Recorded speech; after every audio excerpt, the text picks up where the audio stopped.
My wife has been peeking at me from around corners and behind furniture. It was subtle at first. Lynn had always been quiet, more serious than most, but this was different. A few days ago, I noticed her peeking at me from around corners. I'd be sitting on the couch watching TV, and I'd catch a glimpse of her head, just barely visible around the doorframe. At first I thought she was playing a game, maybe trying to scare me for fun, but the look on her face wasn't playful, it was vacant. Her eyes would follow me, unblinking, her mouth set in a straight line. I asked her if she was okay, and she smiled, but it wasn't her usual smile. It was a tight-lipped grin, almost like she was trying too hard to seem normal. I told myself I was overthinking it. Everyone has their off days, right? But it kept happening. Last night, I came into the living room and found her crouched behind the armchair, peeking at me again. This time, she didn't smile or speak when I noticed her. She just stared. I walked over to her, feeling uneasy, and asked, "Lynn, what are you doing?" She didn't respond, just stood up and walked into the bedroom without a word. The air was heavy, like a storm was about to break. Today, it got worse. I was getting ready for work, tying my shoes in the hallway when I felt eyes on me. I turned, and there she was, peeking at me from behind the bedroom door, her hand gripping the edge of the frame. Her expression was blank, her head slightly tilted. My stomach dropped.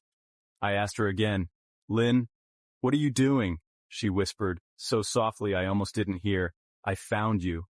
My blood ran cold. I didn't understand. What did she mean? What did she find? I tried to laugh it off, but my heart was pounding. That night I locked the bedroom door. I don't know what's happening to her, but she's not the same. The woman I married wouldn't do this. As I sit here writing this, I can hear her footsteps outside the door, pacing back and forth. Every so often, the knob rattles, like she's testing it, waiting for me to let her in. I don't know what to do. I'm scared. What if that's not Lynn on the other side of the door anymore?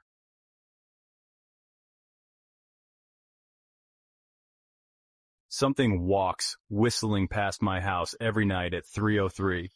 For weeks now, something's been walking past my house every night at exactly 3:03 a.m. I didn't notice it right away. It's the kind of sound that blends into the background if you're not paying attention. But once I heard it, I couldn't ignore it. It starts as a faint whistle, low and almost cheerful, like someone casually strolling down the street in broad daylight. But it's not daylight, and whoever or whatever is whistling always passes by at the same time, every single night. At first, I didn't think much of it. Maybe it was just a night owl, someone taking a late-night walk. But then I realized nobody in the neighborhood ever talked about it. Everyone knew, though. I could see it in their eyes when I mentioned hearing something at night. "Don't look," one of my neighbors, Mrs. Calloway, warned me, her voice trembling.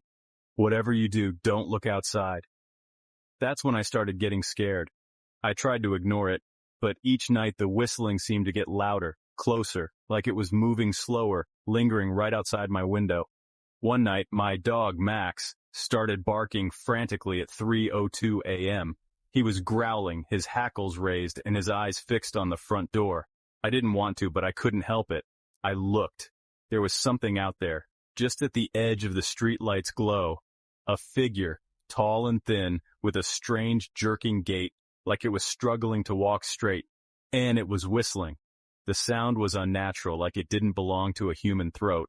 I backed away from the window, my heart pounding in my chest. As soon as I did, the whistling stopped. The figure turned toward my house. I haven't slept properly since that night. The whistling comes every night, stopping just outside my door. And now, Max is gone. He disappeared 2 nights ago, right around 3:03. I know I should leave, but something is keeping me here. Something. I can't explain it. It's like I'm waiting for the whistler to come inside. And I know it will soon.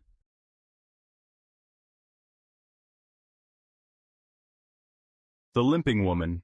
I've heard the stories about the Limping Woman for years. Every town has its urban legends, and ours was no different. People said she was a spirit, a woman who died in a car accident on the old highway.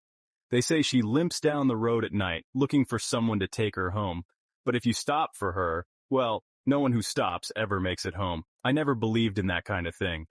Ghost stories were for kids and bored old folks with nothing better to do. But that all changed last night. It was late, and I was driving home after a long shift at work. I didn't even realize I had taken the old highway until I saw the faded street sign. I shrugged it off, figuring it was the quickest way home.